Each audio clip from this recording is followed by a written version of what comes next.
সরকার বলছে যে কিষাণ ক্রেডিট কার্ডের মাধ্যমে সহজে আসো, সহজে ধান বিক্রি করো, কিন্তু সেটাতে গিয়ে তো একে পয়সা খিলাও, ওকে পয়সা খিলাও, নাহলে কার্ড দিচ্ছে না, এরকম ধরনের।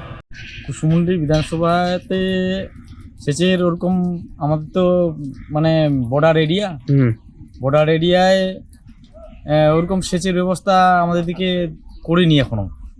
হ্যাঁ, এখন কুসুমুন্ডির পাশাপাশি কুসুমুন্ডির যে ব্লক আর কি, তার পাশাপাশি কিছুটা হয়েছে।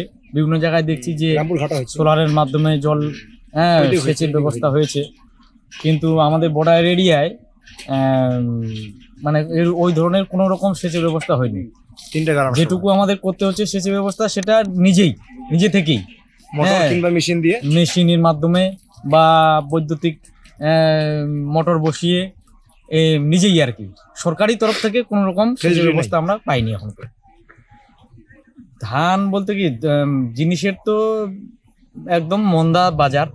ধানের বাজার কিছুটা ভালো ছিল এর আগে, যেমন 2200-2300 পর্যন্ত দেখা গেছে গতবার বা তার আগের বছর, কিন্তু এবার তো খুবই একবারে মন্দা।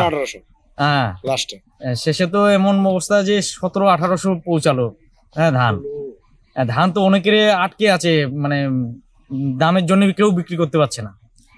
হ্যাঁ, আর তাছাড়া আরেকটা জিনিস, যে কিষাণ মান্ডিতে যে দেব, এই যে কিষাণ ক্রেডিট কার্ডের মাধ্যমে, তো সেই কিষাণ ক্রেডিট কার্ড করতে গেলেও বিশাল ঝামেলা। মানে সরকার বলছে যে কিষাণ ক্রেডিট কার্ডের মাধ্যমে সহজে আসো, সহজে ধান বিক্রি করো, কিন্তু সেটাতে গিয়ে তো একে পয়সা খিলাও, ওকে পয়সা খিলাও, নাহলে কার্ড দিচ্ছে না, এরকম ধরনের।